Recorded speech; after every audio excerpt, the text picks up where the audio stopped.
Hello मेरे प्यारे दोस्तों, आज हम पढ़ने वाले हैं क्लास 12th के फिजिक्स भौतिक विज्ञान। फ्लेमिंग के दाएं हाथ का नियम। परिभाषा है, यदि हम अपने दाएं हाथ का अंगूठा तथा उसके पास वाली दोनों अंगुलियों को इस प्रकार फैलाएं कि तीनों एक दूसरे के लंबवत रहे। मतलब अपना हाथ में अंगूठा और उसमें के पास वाली दोनों अंगुलियों को इस प्रकार फैलाएं कि तीनों एक दूसरे के लंबवत हो जाएं।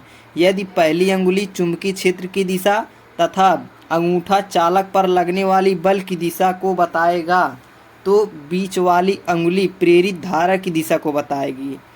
फिर से दोहरा देते हैं, यदि हम अपने दाएं हाथ का अंगूठा तथा उसके पास वाली दोनों अंगुलियों को इस प्रकार फैलाएं कि तीनों एक दूसरे के लंबवत रहें।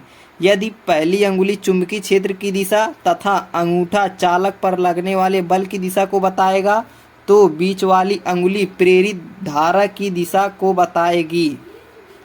दूसरा है परिभाषा, स्वप्रेरण। विद्युत चुंबकीय प्रेरण की इस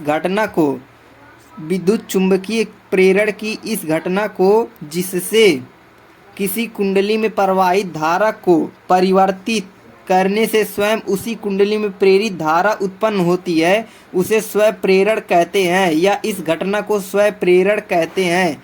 विद्युत चुंबकीय प्रेरण की इस घटना को जिससे किसी कुंडली में प्रवाहित धारा को परिवर्तित करने से स्वयं उसी कुंडली में प्रेरित धारा उत्पन्न होती है, इसे स्वप्रेरण कहते हैं। नेक्स्ट परिभाषा है अन्योन्य प्रेरण।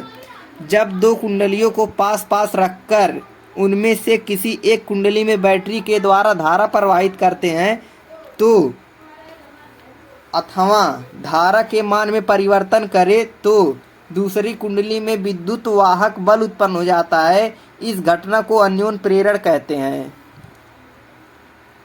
अन्योन्य प्रेरण जब दो कुंडलियों को पास पास रखकर, यानी दो कुंडली है उसको पास पास रखकर उनमें से किसी एक कुंडली में बैटरी के द्वारा धारा प्रवाहित करें अथवा धारा के मान में परिवर्तन करें तो दूसरी कुंडली में प्रेरित विद्युत वाहक बल उत्पन्न हो जाता है। इस घटना को अन्योन्य प्रेरण कहते हैं।